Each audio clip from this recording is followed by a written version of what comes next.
जो भारतीय विचार है, भारतीय विचार की एक विशेषता है। आप लोगों ने डॉक्टर राधाकृष्णन का वाक्य पढ़ा होगा, बड़ा विख्यात वाक्य है वो यह है कि भारतीय संस्कृति यह कोई प्रोडक्ट नहीं है, इट्स ए प्रोसेस।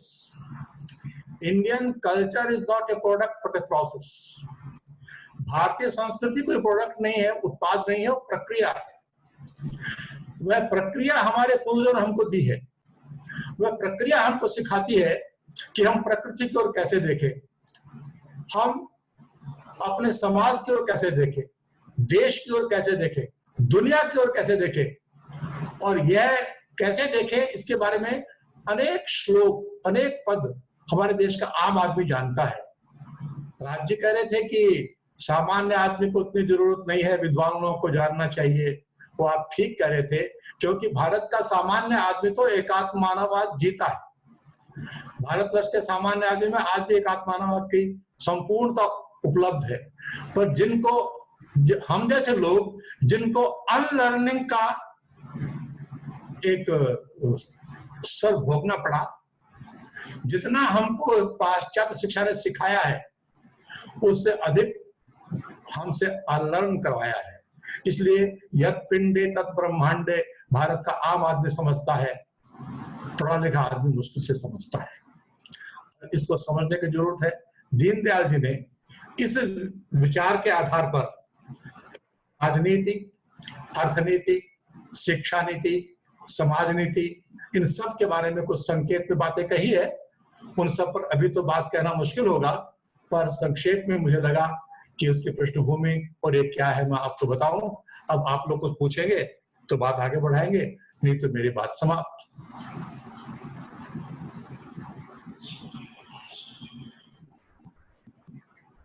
धन्यवाद महेश जी। संजय, अब सवाल इनवाइट करिए।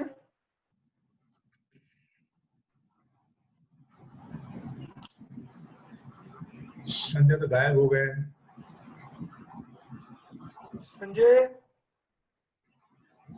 चलिए कोई पहला सवाल कोई पूछे एक बारी।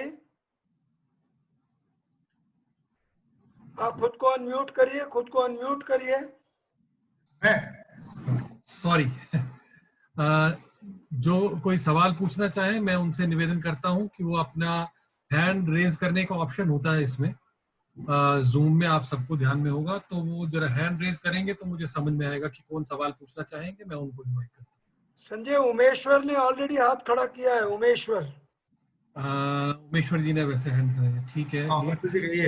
और भी आ जाए दो चार नाम तो मैं इकट्ठे। ठीक है। अजय भागी जी, और कोई जो सवाल पूछना चाहे, या मैं शुरू अभी तो मैं उमेश्वर जी से शुरू करता हूँ। उमेश्वर जी आप प्लीज अपना सवाल रखें। कैलाश जी ने भी हाथ खड़ा कर दिया। कैलाश जी ने भी। जी जी जी जी। प्रशांत जी का भी आया है। उमेश्वर जी कहिए। जी नमस्कार। नमस्कार मित्र। एक जिस तरह से सैद्धांतिक रूप से एकात्म मानव दर्शन और एकात्म मानववाद की जो परिकल्पना है ये अद्भुत है और पूरे भारत की परिपाटी को समेटने वाली है। लेकिन क्या वर्तमान राजनीति में जी जो अभी हमारा स्ट्रक्चर है जी, इस स्ट्रक्चर में मैं संविधान को भी दृष्टिगत रखते हुए यह पूछ रहा हूँ कि इसको किस तरह से इसका इम्प्लीमेंटेशन किया जा सकता है या क्या होना चाहिए, किस तरह से हम उसको जी सकते हैं व्यवहार में, नीति निर्धारण के स्तर पर। जी। दूसरा सवाल अजय भागी जी आप भी पूछ लें, फिर इकट्ठे। अजय जी बोलिए। अजय भागी जी। भाईजान नमस्कार। मेरा एक प्रश्न इस मन में आपके विचार को सुन के आया कि दर्शन को क्या आप इस तरह से प्रोजेक्ट करना चाह रहे हैं कि मतलब ये स्टेट जो होगा वो ही उस दर्शन को लोगों के जीवन में लाएगा, जबकि आप कह रहे हैं कि हमारे तो कॉमन लोगों का सबका जीवन शैली एक आत्म मानववाद है। सही बात। अगर वो दर्शन हमारे बसा हुआ है तो क्या जो स्टेट इस टाइम पे गवर्न कर रहा है, आज तक 70 साल से हमें करता रहा, वो क्या इसके नियमों से विरुद्ध जा रहा है? ये बिल्कुल जा रहा है।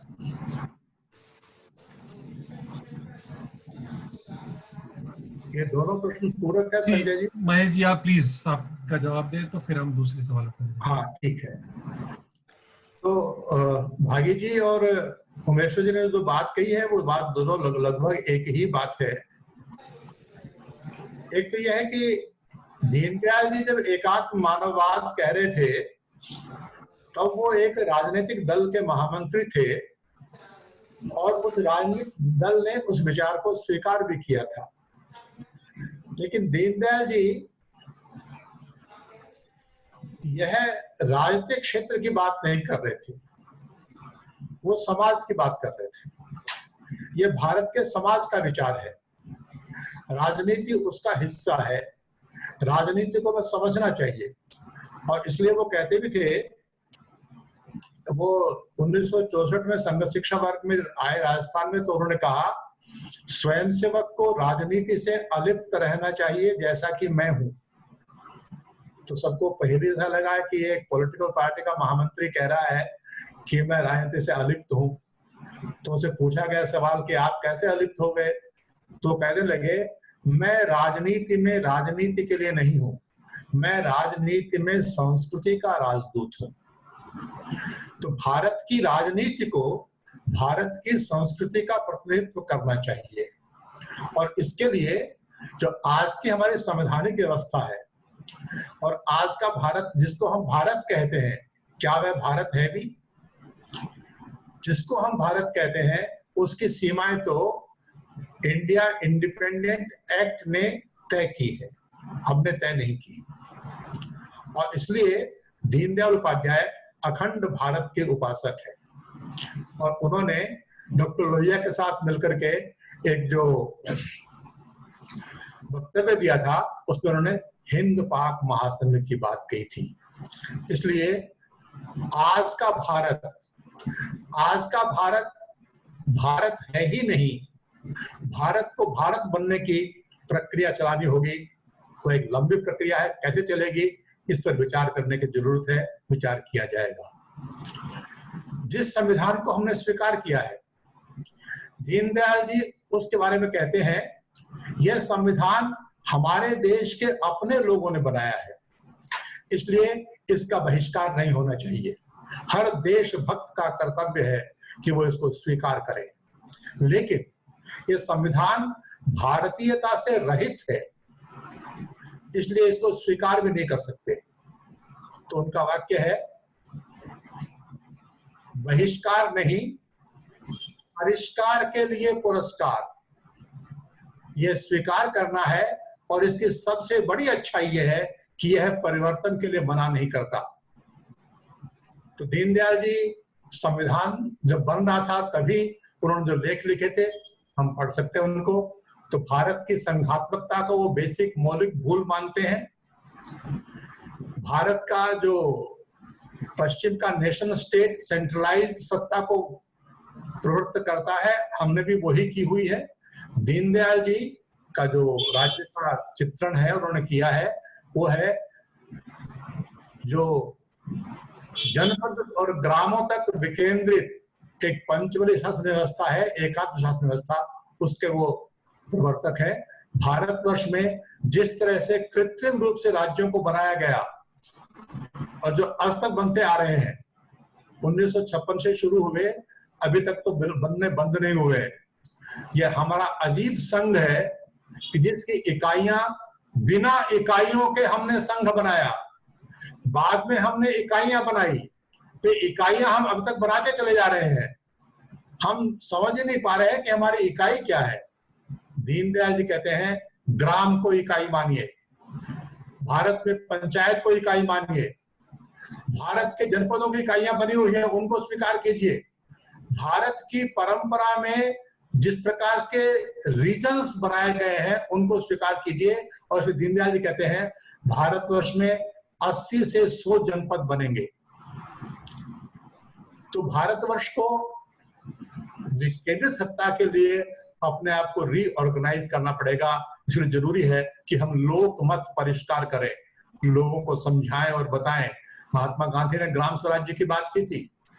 भारत के सभी महापुरुष विकेंद्रीकरण की बात करते हैं, लेकिन नेशन स्टेट यह विकेंद्रीकरण को स्वीकार नहीं करता है। तो हम चाहते हैं कि हमारा राष्ट्र यह सांस्कृतिक राष्ट्र है, इस सांस्कृतिक राष्ट्र की राजनीति और अर्थनीति यह विकेंद्रित होनी चाहिए। जनसंघ की जो मेंबरशिप की रसीद है उसके नीचे लिखा हुआ है, हम सत्ता और वित्त के विकेंद्रीकरण में विश्वास करते हैं। उस विकेंद्रीकरण के लिए हमें सोच करके चीजों को तय करना होगा। भारत का संविधान हमें नहीं रोकता है कि हम उसमें अपनी इच्छा के अनुसार परिवर्तन कर सके, पर उस परिवर्तन के लिए जरूरी है कि जनमानस उसके अनुकूल हो। भारत का संविधान भारत के जन को अल्पसंख्यक बहुसंख्यक में बांटता है। भारत का राष्ट्र राज्य भारत को पाकिस्तान, हिंदुस्तान, अफगानिस्तान, बांग्लादेश के नाम से बांटता है। ये सारे बंटवारे समाप्त होने चाहिए। ये बंटवारे हमारे जहन में आए हुए हैं, जिसको हिंदू मुस्लिम समस्या कहते हैं, उसको इस प्रकार से समझना चाहिए। हमारी प्रायोरिटीज क्या हैं? तो दीनदयाल जी कहते हैं व्यष्टि और समष्टि को जोड़ने वाला पहला सूत्र है शिक्षा, और इसलिए वो कहते हैं एक पंचवर्षीय योजना ऐसी बनाओ जिसका लक्ष्य होगा भारत में कोई अशिक्षित नहीं रहेगा। एक पंचवर्षीय योजना ऐसी बनाओ जिसका लक्ष्य है भारत में कोई बेरोजगार नहीं रहेगा, भारतवर्ष में कोई अशिक्षित नहीं रहेगा, भारतवर्ष में कोई बेरोजगार नहीं रहेगा। दीनदयाल जी कहते हैं रोटी, कपड़ा और मकान से भी पहले मनुष्य की आवश्यकता है धर्म, शिक्षा, संस्कार। और इसलिए अपनी प्राथमिकताओं को हमें तय करना चाहिए। उस प्राथमिकताओं को तय करने के लिए उन्होंने एक डायग्राम दिया है, कभी समय आने पर उसे बताएंगे, करेंगे। लेकिन दीनदयाल जी ये मानते हैं कि यह काम केवल राजनीति का नहीं है, यह काम समाज का है। जो समाज राज्य के समक्ष याचक बनकर रहेगा, उस समाज को संसार में कोई सुखी नहीं कर सकता। जो समाज अपने राज्य का स्वयं नियंता रहेगा, वही समाज सुखी हो सकता है, ऐसा दीनदयाल जी मानते हैं। बहुत बहुत धन्यवाद महेश जी। अब दो सवाल मैं और ले रहा हूँ। प्रशांत सिंह जी हैं और डॉक्टर महेश कौशिक। मैं दोनों को अनम्यूट कर रहा हूँ। प्रशांत जी पहले आप जाएं। कैलाश जी ने भी हाथ खड़ा किया था, कैलाश जी ने। जी ठीक है, मैं अभी उसके बाद उनका ले लेता हूँ। प्रशांत जी आप बताएं। हाँ जी, नमस्ते महेश जी। आप अगर वीडियो भी ऑन कर लें तो थोड़ा सा हमें नहीं यार, हमारा कुछ प्रॉब्लम आ रही है इसमें, नहीं तो मैं उसको ऑन करता हूँ। अच्छा ठीक है, आप बताएं। महेश जी नमस्कार। नमस्कार। मैं जानना चाहता हूँ कि जैसे कि आपने भी बोला कि गांधीयन उसके समाजवाद के नजदीक है, ये शायद इनका जो दीनदयाल जी का एकात्म मानववाद का दर्शन है, आर्थिक दर्शन में यह गांधीयन मानव, गांधी जी के जो ग्राम स्वराज का दर्शन है उसके नजदीक है कि वर्तमान पूंजीवाद या साम्यवाद की तरफ? ऐसा है कि भारतीय महापुरुष जितने भी हुए हैं, गांधी जी उन्हें विशेष है, तो गांधी जी की संपूर्ण दृष्टि भारतीय दृष्टि है। इसलिए दीनदयाल जी गांधी के निकट है। व्यक्तिवादी समाजवादी तो परस्पर लड़ने वाले लोग हैं, इनसे निकटता कैसे होगी? महेश जी, डॉक्टर महेश कौशिक आप बताएं प्लीज। जी, सबसे पहले सादर नमस्कार महेश जी, और मैं आपको बहुत बहुत धन्यवाद देता हूं कि आज एक ऐसा आपका वक्तव्य रहा है जिसमें पूरे लगभग 50 मिनट मुझे नहीं पता चला कि वो कब बीत गए। तो बहुत रोचक ढंग से आपने रखा और बहुत प्रश्नों का समाधान किया। बस एक छोटा सा प्रश्न है कि जितना मैं समझ पाया, आपने कहा कि ग्रामीण व्यक्ति प्रकृति को अपने को प्रकृति के पूरक के रूप में देखता ही है, यानी वह इस एकात्म मानव दर्शन को एक तरह से जीता ही रहा है। किंतु जो पढ़ लिख गया है व्यक्ति, जो पश्चिमी संस्कृति से जिसने कुछ सीखा है, वह उदाहरण के तौर पर बात करें तो व्यापारी या उद्योगपति या शहरी व्यक्ति, वो अपने लाभ या सुख को प्रकृति से अलग करके देखता है। और यह प्रवृत्ति ग्रामीण क्षेत्रों तक भी अब पहुंची है। तो मेरा प्रश्न ये है कि इस विचार से, इस एकात्म मानव दर्शन के विचार से, जिसमें प्रकृति और पुरुष दोनों एक दूसरे के पूरक हैं, सहयोगी हैं विकास की दृष्टि से, यह विचार सामान्य जन तक और उस पढ़े लिखे व्यक्ति तक जिसने शहरों में व्यापार और उद्योग खड़े कर दिए, प्रदूषण फैला, मतलब बहुत सारी चीजें हैं, उस तक ये विचार उससे कैसे जोड़ा जाए, इसके लिए क्या, मैं जैसे कर्ताओं के लिए हो सकता है, आपने कहा कि राजनीति की तरफ न देखें, तो शासन के लिए क्या हो सकता है सुझाव, और हम जैसे कार्यकर्ताओं के लिए क्या सुझाव हो सकता है? जी। एक तो राजनीति की तरफ न देखें, मैंने नहीं कहा, ये दीनदयाल जी ने कहा कि स्वयंसेवक को राजनीति से अलिप्त रहना चाहिए, जैसे कि मैं हूं।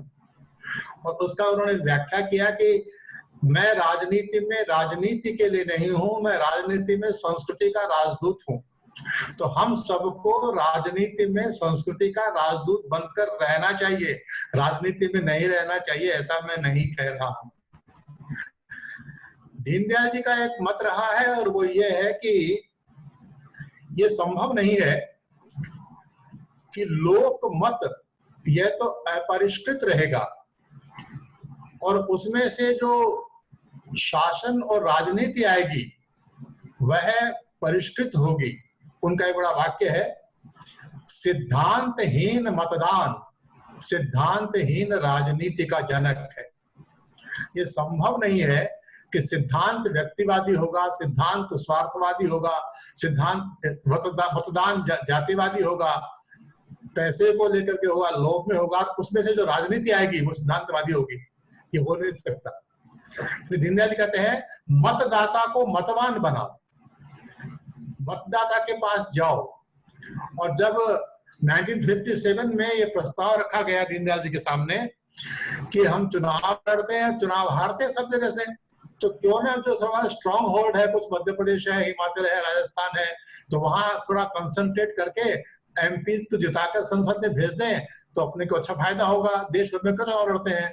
तो दीनदयाल जी ने कहा नहीं, हम चुनाव जीतने के लिए चुनाव नहीं लड़ते, हम चुनाव इसलिए लड़ते हैं कि हम संपूर्ण देश के सामने अपनी विचारधारा और अपना नेतृत्व यह प्रस्तुत करना चाहते हैं, पेश करना चाहते हैं। और जनसंघ इस देश की ऐसी पार्टी है जिसने भारत के कोष में सर्वाधिक जमानतें जमा करवाई है, सर्वाधिक जमानतें जब्त करवाने वाला दल रहा है जनसंघ, जो आज विकल्प बन गया। तो दीनदयाल जी राजनीति को एक विशेष दृष्टि से देखते थे, वे राजनीति को उपयोगी मंच के रूप में उपयोग करना चाहते थे, वे राजनीति के शरण नहीं थे, वे राजनीति को अपनी शरण में करना चाहते थे। इसलिए हम कार्यकर्ता और सब, दीनदयाल जी ने कहा लोकमत परिष्कार के काम में लगो। अभी स्थिति हमारे देश की यह है कि वोटर के पास जाता कौन है और कब? वोटर के पास केवल लोग चुनाव के समय जाते हैं, चुनाव के अलावा समय कोई वोटर के पास जाता नहीं है। तो वोटर के पास, अभी तो वोटर को यह पता भी नहीं है कि वोट देता क्यों हूं। एमएलए का काम क्या है? वो विधायक है, वो विधि निर्माता है, वो विधि निर्माता चुनता है, पर न तो चुनने वाले को पता है कि मैं विधि निर्माता चुन रहा हूं, वो जो चुना जा रहा है उसको भी नहीं पता है कि मैं विधि निर्माता हूं। और इस देश के हम पढ़े लिखे लोग बैठे हैं, हमको कोई पूछे कि हमारे देश का विधि निर्माता कौन है, तो शायद हम ठीक से जवाब नहीं दे पाएंगे। ये एक फॉर्मेलिटी है कि कानून संसद और विधानसभा बनाती है। तो लोकमत परिष्कार के लिए कुछ पीढ़ियों को तपस्या करनी होगी। तो दीनदयाल जी कहते हैं लोकमत परिष्कार का वह कार्य जो हमारे पूर्वजों ने साधु सन्यासियों के माध्यम से किया था, हर पीपल का गट्टा और मंदिर इसका केंद्र बन गए थे, इस युग के अनुसार, इस युग के ढंग से हमें वही काम अब करना होगा। बहुत धन्यवाद। कैलाश नाथ जी, आप अपना सवाल। जी, मेरा आवाज सुन सकते हैं? जी, सुन रहा हूं आपकी आवाज। Can I ask in English, sir? You please. Sir, you have explained this doctrine of Ekatma Manav Darshan in a very clear and straightforward way. My question and my doubt is, Yeah, please. As far as it is, has it become a part of the public policy of India? So far as if it is not fully incorporated with the public policy of India, will it not be remaining as a ideology only to give practical dimension? What should we do? That is my question. For example, I will tell one more thing. We have a demand for in a Constitution, Article 44, for a common civil code. If a common civil code comes into being, we can say that it will be proximate to, or it will be in agreement with the larger agreement with the concept of Ekatma Mano Darshan. I don't know whether I am correct or not. I would like to hear from you. You are correct. एक तो बात समझिए कि जो public policy की formalities में नहीं है वो केवल आइडियोलॉजी है। आइडियोलॉजी केवल नहीं होती।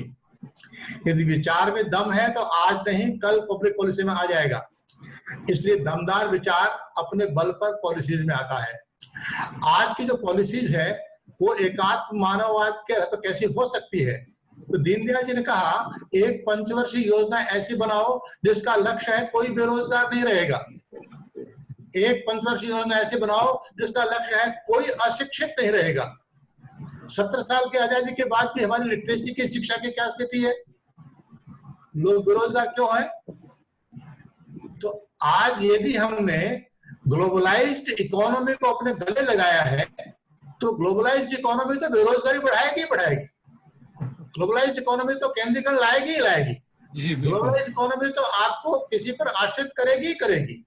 इसलिए स्वदेशी यह है हमारी अर्थनीति का ये मूल मंत्र होना चाहिए। दीनदयाल जी तो कहते हैं भारत की समस्याओं के समाधान के लिए 2 शब्द काफी है, एक है स्वदेशी और दूसरा है विकेंद्रीकरण।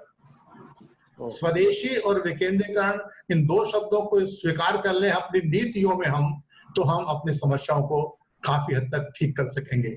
लेकिन यदि आज स्थिति ये नहीं है कि जो पॉलिसी मेकर्स है वो इसको नहीं समझते, वो आज नहीं करते, तो इसका अर्थ यह नहीं कि कल भी नहीं करेंगे। यदि ये विचार सही है तो इस सही विचार को आम आदमी तक ले जाना, इसकी जिम्मेदारी उनकी है जो इसको सही मानते हैं, यानी वो हमारी है। जी बहुत बहुत धन्यवाद। 2-3 सवाल और हैं। एक डॉक्टर संदीप मित्तल, मैं इकट्ठे ही ले लूं क्या? राजेंद्र गुप्ता जी भी हैं और अनिल मित्तल जी भी हैं, तो मैं तीनों सवाल इकट्ठे ले लेता हूं, फिर आप इकट्ठे रिस्पॉन्ड कर लें। ये ठीक है। तो मैं पहले डॉक्टर संदीप मित्तल जी को आमंत्रित करता हूं। जी संदीप जी बताएं। डॉक्टर साहब। भाई साहब नमस्कार। आपने बड़ा अच्छा एक समझाया कि जो सक्षम समाज है वो सरकार को भी अपने सामने अपनी बात मनवाने में सक्षम होता है, और हमारा समाज शुरू से ही सक्षम रहा। जैसे हम लोग, मेरी उम्र कोई लगभग 50 साल के वर्ष है, तो मैं बचपन में देखता था कि हमारे अपने समाज के लोग धर्मशाला बनाते थे, स्कूल बनाते थे, कॉलेज बनाते थे और समाज की सेवा करने की कोशिश करते थे। आज उन्हीं लोगों की, समाज के उन्हीं व्यक्तियों की जो संतानें हैं, वो उन धर्मशालाओं को, स्कूलों को, कॉलेजों को बेचकर आज वहाँ माल बनाने की सोचती है, शॉपिंग कॉम्प्लेक्स बनाने की सोचती है। तो ये जो अपना पंडित दीनदयाल जी के समय का समाज और एक समाज जो आज हो गया है, जो उसकी सोच बदल गई है, तो इसके लिए थोड़ा सा एक प्रयास बड़े स्तर पर अपने मतलब परिवारों के अंदर, संघ के स्तर पर तो होता ही है, लेकिन मैं IPS ऑफिसर हूँ, तो पॉलिसी मेकर्स और एडमिनिस्ट्रेटर्स के बीच में उठना बैठना रहता है। तो मैं देखता हूँ कि उस तरीके की एक मेंटेलिटी, जो एक मानसिकता जो है वो उस टाइप की नहीं है। वो बिल्कुल जो है आज एक समाज की सोच जो है वो बदली हुई है। तो इसको करने के लिए हमें कुछ ऐसा एक प्रयोग करना पड़ेगा जिसमें, जो आपने कहा कि आज नहीं करेंगे तो कल करेंगे, लेकिन भाई साहब मैं समझता हूँ कि अगर आज नहीं करेंगे तो फिर कभी कर नहीं पाएंगे। 4 साल हैं अभी हमारे पास, तो उसको हमें आज ही करना है। तो उसके लिए क्या किया जा सकता है, कैसे किया सकता है, मुझे तो ज्यादा मतलब नहीं समझ आ रहा है, लेकिन आप लोग वरिष्ठ जन इस बारे में थोड़ी सी चर्चा करें तो ये सोल्यूशन निकल के जाए। दूसरा सवाल और ले लें। राजेंद्र गुप्ता जी आप बताएं प्लीज। राजेंद्र जी। नमस्कार, आपका भाषण सुनकर हमेशा की तरह आनंद आया। वाह, धन्यवाद लेकिन मेरी बड़ी पुरानी जिज्ञासा है जी। कि हम अनेक दशकों से एकात्म मानवतावाद का निराकार और निर्गुण स्वरूप सुनते आ रहे हैं। जी, तो इसका साकार और सगुण स्वरूप क्या है? क्या हमारे सामने कुछ ऐसे संस्थान, स्कूल, कॉलेज, हॉस्पिटल्स, दूसरे ऐसे संस्थानों में से कोई हमारे पास उदाहरण है जिन्हें स्वयंसेवक चला रहे हैं, दीनदयाल जी के अनुयायी चला रहे हैं और वो एकात्म मानवतावाद के सिद्धांत दर्शन के अनुसार चलाया जा रहा है? एक सवाल और है अनिल मित्तल जी, वो भी सवाल पूछे तो फिर महेश जी 3 सवाल का इकट्ठा। तीसरा कौन पूछ रहे हैं? अनिल मित्तल जी। महेश जी नमस्कार और बहुत बहुत धन्यवाद इतनी रोचक जानकारी के लिए। मेरी जानकारी बहुत ज्यादा बढ़ी, बहुत रोचक तरीके से आपने बताया। एक बात आपने जो कही 1957 में दीनदयाल जी ने कहा था कि जनसंघ चुनाव लड़ता है जीतने के लिए नहीं बल्कि अपनी विचारधारा को आगे बढ़ाने के लिए। और फिर आपने ये जो बहुत अच्छी तरह से बात बताई कि 60 साल के बाद में आज हम वो विकल्प बन गए। आज हम पूरे देश में आज वही विचारधारा से हमने अपना एक स्थापित किया है और हम पावर में हैं। तो मेरा एक सिंपल सा क्वेश्चन ये है कि जो विचारधारा को इस स्तर तक आने में 60 सस्टेनेबिलिटी के लिए हम क्या करें कि ये हमारी विचारधारा आने वाले 10, 20, 50 साल तक रहे और हम उसी विचारधारा से इस देश में आगे बढ़ सकें। मित्तल जी, तो मैं शुरू करूं संजय जी अपनी बात? जी जी जी जी। संदीप जी, आपने जो कहा वो सही है, लेकिन अपने जीवन को भी हम देखें समग्रता से। तो आपने जो कहा वह भी सही है, लेकिन हम एक प्रकार से हम दोहरा जीवन जीते हैं। सरकार महत्वपूर्ण है, लेकिन आज भी भारतवर्ष में परिवार सबसे महत्वपूर्ण इकाई है। परिवार संस्था को यदि आप माइनस कर दें तो आप भारतीय समाज की कल्पना नहीं कर सकते। और वह ये परिवार संस्था एकात्म मानव के आदर्श के हिसाब से ही चल रही है। आखिर ये कैसे होता है कि एक माँ अपने बेटे के सुख में सुख मानती है, पिता, पुत्र, भाई एक दूसरे के सुख में दूसरे सुखी होते हैं। जहां सुखों का कंपटीशन नहीं है, जहां सुखों के त्याग का कंपटीशन है, जहां त्याग में लोग आनंदित होते हैं। भारत के परिवार आज भी इसी दर्शन के आधार पर चल रहे हैं। ये परिवार कमजोर हो रहे हैं, तो जहां ये परिवार कमजोर रहे हैं वहां हमारी एकात्मता थोड़ी कमजोर हो रही है, छिन्न हो रही है। आज भी हम तनख्वाहें तारीख से पाते हैं, लेकिन शादियां तिथि से करते हैं। हमारे जीवन के घर परिवार के संस्कार के सारे काम तिथियों से होते हैं और प्रोफेशन के सारे काम तारीखों से होते हैं। तिथियां और तारीखें दोनों साथ साथ चल रही हैं। हमारे बच्चे अब अंग्रेजी पढ़ते हैं, हिंदलिश बोलते हैं, लेकिन उनके सारे संस्कार संस्कृत में ही होते हैं। चाहे नामकरण संस्कार हो, यज्ञोपवीत संस्कार हो, विवाह संस्कार हो, चाहे अंतिम संस्कार हो, सब संस्कृत में ही होते हैं।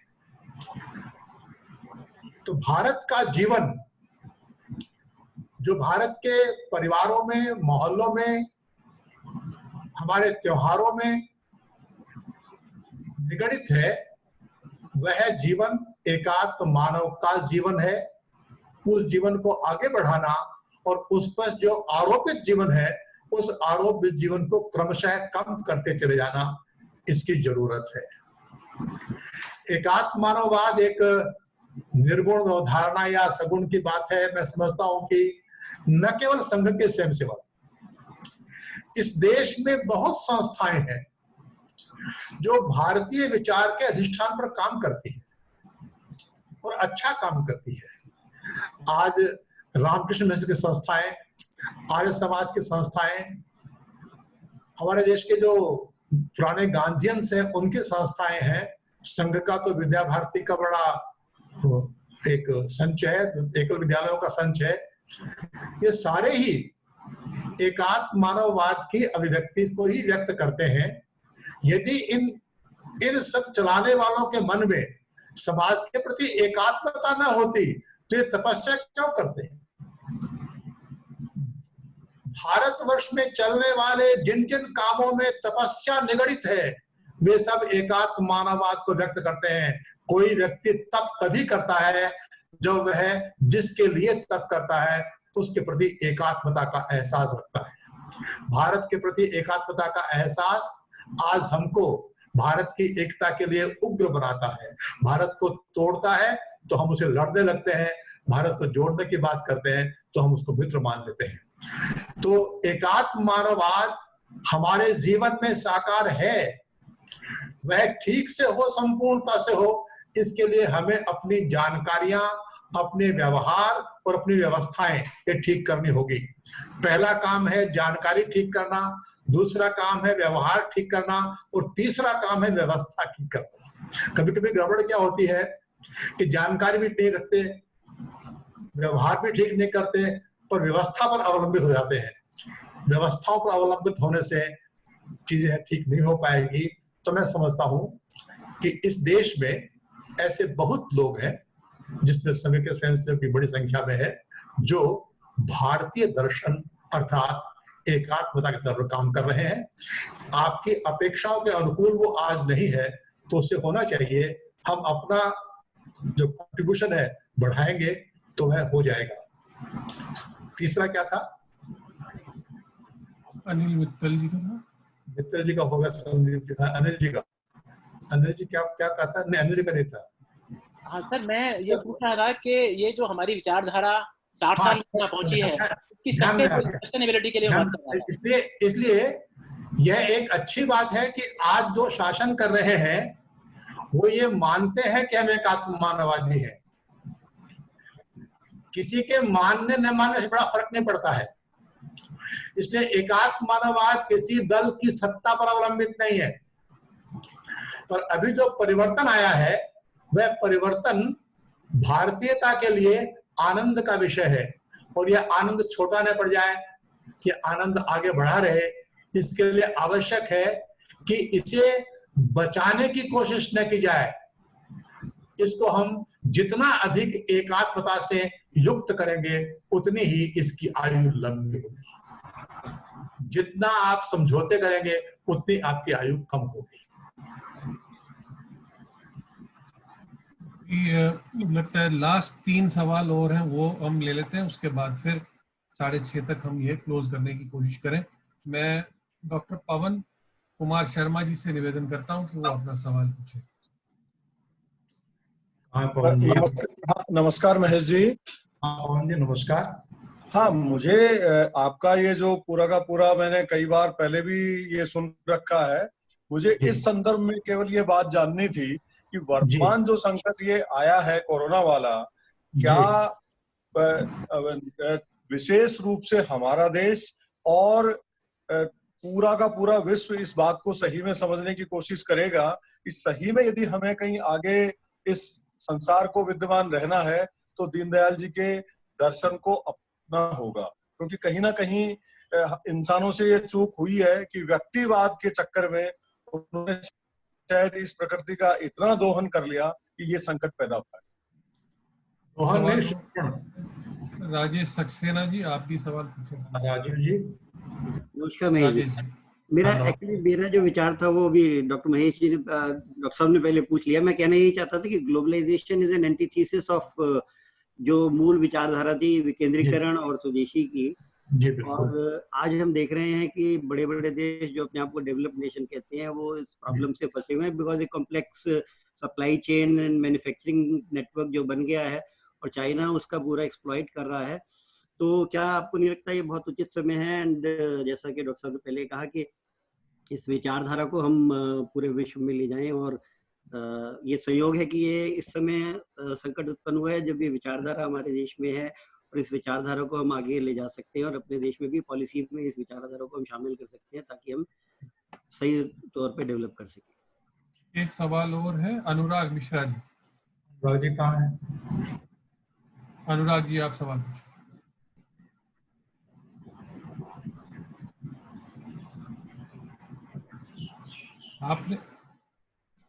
बिल्कुल ऐसा ही।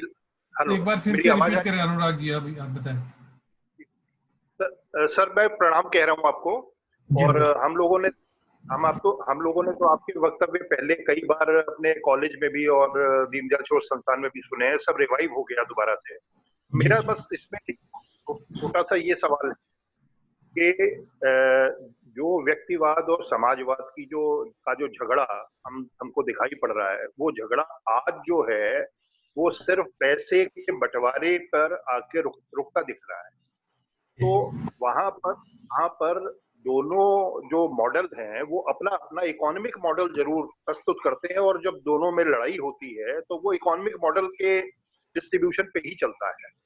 तो क्या अगर हम थर्ड प्लेयर बनना चाहते हैं अपनी तरफ से, तो क्या हम अपना इकोनॉमिक, हमारा राजनीतिक मॉडल, हमारा सामाजिक मॉडल सब कुछ है, हमारा दार्शनिक मॉडल, लेकिन क्या हमारा कोई इकोनॉमिक मॉडल है जो एकांत मानववाद के बैकग्राउंड में हम तैयार करके प्रस्तुत कर सकें दुनिया के सामने, जिससे कि हम एक गंभीरता से हमको लिया जाए? ये जो कोरोना और ग्लोबलाइजेशन के बारे में बात पूछी तो मुझे लगा कि मैं आप लोगों को एक कविता कहूं। वो है, मुश्किलें दिल के इरादे आजमाती है, स्वप्न के पर्दे निगाहों से हटाती है, हौसला मत हार गिरकर ओ मुसाफिर, ये ठोकरें इंसान को चलना सिखाती है। तो ये कोरोना की ठोकर है, इससे कुछ चलना सीख जाए तो अच्छी ही बात है। हालांकि मुश्किल है, ये सरल नहीं है, क्योंकि परिवर्तन होने के लिए मजबूरियों की भूमिका छोटी होती है, निष्ठाओं की भूमिका बड़ी होती है। यदि किसी विचार पर आपकी निष्ठा है तो आप प्रयत्न पूर्वक, तपस्या पूर्वक परिवर्तन लाते हैं। मजबूरी में आया हुआ परिवर्तन छोटा होता है, छोटे काल के लिए होता है, और इसलिए कोरोना के कारण कुछ परिवर्तन तो संसार में जरूर आएगा, और शायद अच्छी दिशा में भी आए, पर उसके लिए पहले आवश्यक है कि लोगों में आस्था उत्पन्न हो। जहां तक आर्थिक मॉडल की बात है, दीनदयाल जी की एक पुस्तक है जो हम सबको जरूर पढ़नी चाहिए, और वो पुस्तक है भारतीय अर्थनीति विकास की एक दिशा। उसमें दीनदयाल जी कहते हैं कि व्यक्तिवाद और समाजवाद ने जो मॉडल दिए हैं वो बड़े कृत्रिम है। व्यक्तिवाद का मॉडल है प्राइवेट सेक्टर, और समाजवाद का मॉडल है पब्लिक सेक्टर। अब भारतवर्ष ऐसा देश है जहां आज भी, ये मिक्स्ड इकोनॉमी के बाद भी, पब्लिक सेक्टर और प्राइवेट सेक्टर दोनों से बड़ा एक सेक्टर है, जिसको आज के इकोनॉमिस्ट कहते हैं अनऑर्गेनाइज्ड सेक्टर, फॉर्मल सेक्टर। आजकल तो नाम फॉर्मल हो गया, दीनदयाल जी से तो उसका नाम था अनऑर्गेनाइज्ड सेक्टर। दीनदयाल जी कहते हैं इस सेक्टर को अनऑर्गेनाइज्ड कहना इसका अपमान करना है। यह सेक्टर अनऑर्गेनाइज्ड सेक्टर नहीं है, वरन यह स्वरोजगार का क्षेत्र है। यह स्वरोजगार का क्षेत्र है, और दीनदयाल जी कहते हैं इस स्वरोजगार के क्षेत्र को राष्ट्रीय क्षेत्र घोषित करना चाहिए। इसका अर्थ है, दीनदयाल जी कहते हैं उत्पादन तो बढ़ना चाहिए, पर बहुत से हाथों से बहुत सा उत्पादन, थोड़े से हाथों से बहुत सा उत्पादन खतरनाक होता है। बहुत से हाथों से बहुत सा उत्पादन चाहिए, और इसलिए एकात्म मानववादी आर्थिक मॉडल है।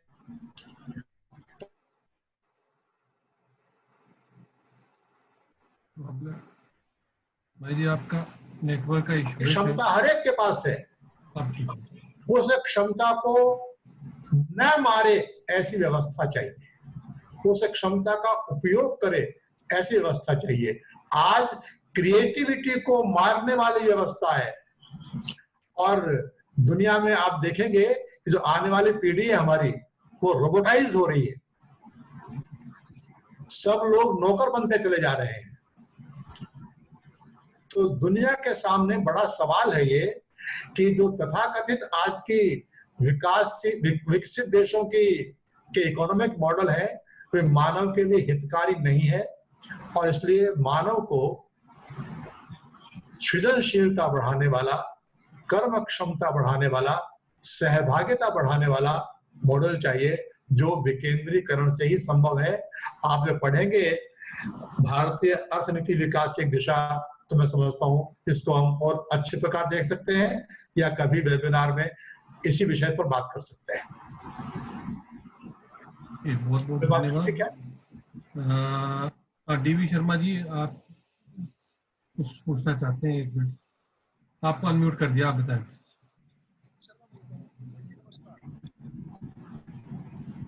कौन बोल रहे हैं? डीवी शर्मा जी। शर्मा जी कहाँ है? जिनका आईपैड लिखा आ रहा है, आईपैड लिखा आ रहा है, वो शायद बताएं। शर्मा जी बताएं। अभी नहीं। हाँ शर्मा जी बोलिए। आपकी आवाज नहीं आ रही है, आपका कुछ ऑडियो में प्रॉब्लम है। शर्मा जी आपका आवाज नहीं आ रही है। मेरी आवाज आपकी आवाज आ रही है? नहीं आ रही है आवाज आपकी। अब अभी आ रही है आवाज मेरी? थोड़ी सी, हल्की सी। अब आ रही है? हेलो, आ रही है आवाज? कुछ इशू है। मेरी आवाज बात हो जी, बताएं। महेश जी नमस्कार। जी नमस्कार। महेश जी, मैं डॉक्टर डीवी शर्मा बोल रहा हूँ। जी शर्मा जी। मैं एक ये जानना चाहता हूँ कि कालांतर से जो हमारी संस्कृति और सभ्यता है वो सनातन रही है, और इस सनातन संस्कृति का प्रभाव लगभग सारे विश्व पर, लेकिन पिछले 1200-1400 वर्षों से जब से इस्लाम के आक्रमण इस संस्कृति पर हुए हैं, उस संस्कृति ने इसके ऊपर अनेक विपरीत प्रभाव डाले, और सबसे बड़ी समस्या देश में ये इस्लाम की संस्कृति है जो हमारी संस्कृति के ऊपर हावी होती जाती है। अब क्या आज इस परिप्रेक्ष्य में ये सोच सकते हैं कि हमारा जो इतना ये ऊंचा विचार है, इस इस्लाम की संस्कृति से लड़ने में हम किस प्रकार से सक्षम होंगे? नहीं तो वोट के बल पर ये जो इस्लामिक संस्कृति है ये तो हमारे विचारों को आगे नहीं बढ़ेगी। इसका कोई उपाय है? जी ये भारत के इतिहास की एक त्रासदी है कि पिछले 1000 साल से जब मोहम्मद गजनी ने गांधार पर किया,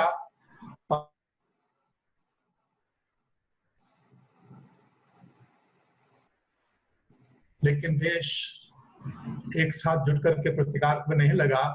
परिणामतः है पिछले 1000 साल हमारे संघर्ष में ही बीते हैं, और वह संघर्ष अभी जारी है।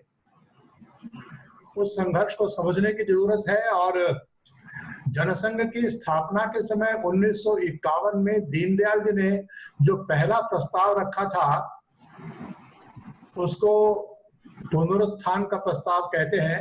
उसमें इस विषय को उन्होंने लिया है, और वो कहते हैं कि संपूर्ण भारतीय समाज को हम एक समाज है इसका एहसास देने की जरूरत है, और जो अपने आप को भारत की संस्कृति जो कि हिंदू संस्कृति है उससे नहीं जोड़ पाते हैं वो इससे जुड़े, इसके प्रयत्न करने की आवश्यकता है।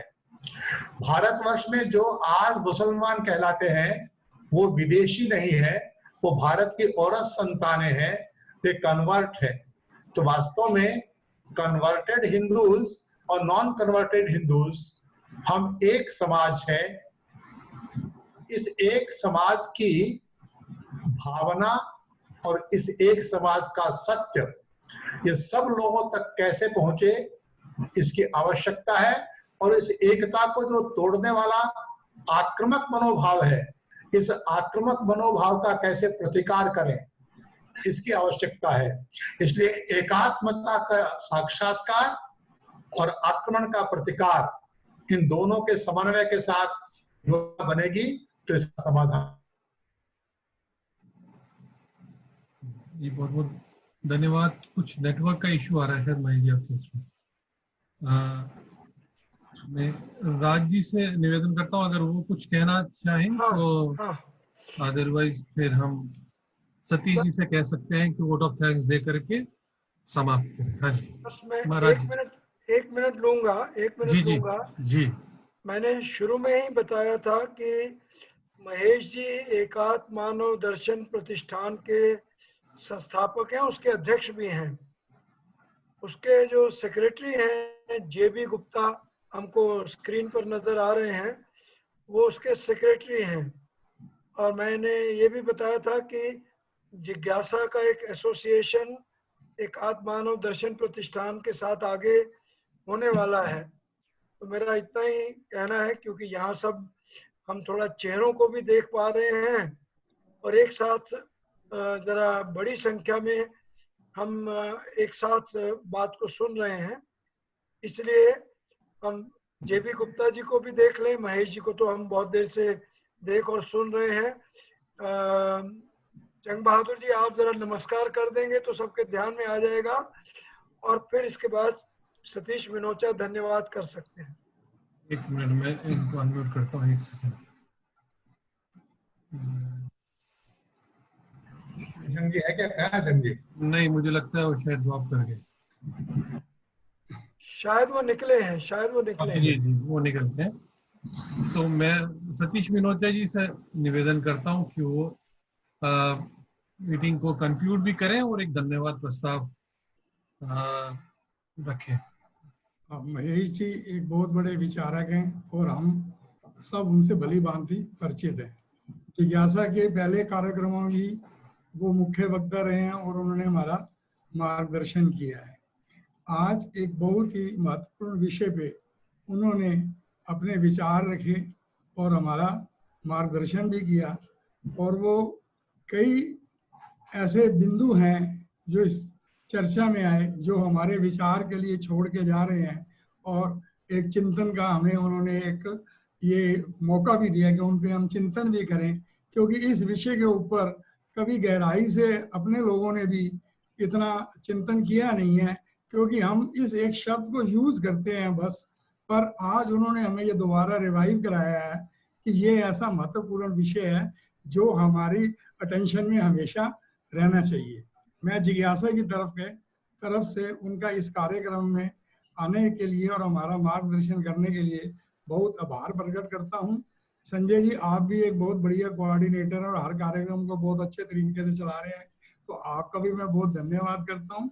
और जो सब लोग इस कार्यक्रम में सम्मिलित हुए उनका भी मैं बहुत बहुत आभार प्रकट करता हूँ कि अपना समय निकाल के वो आए।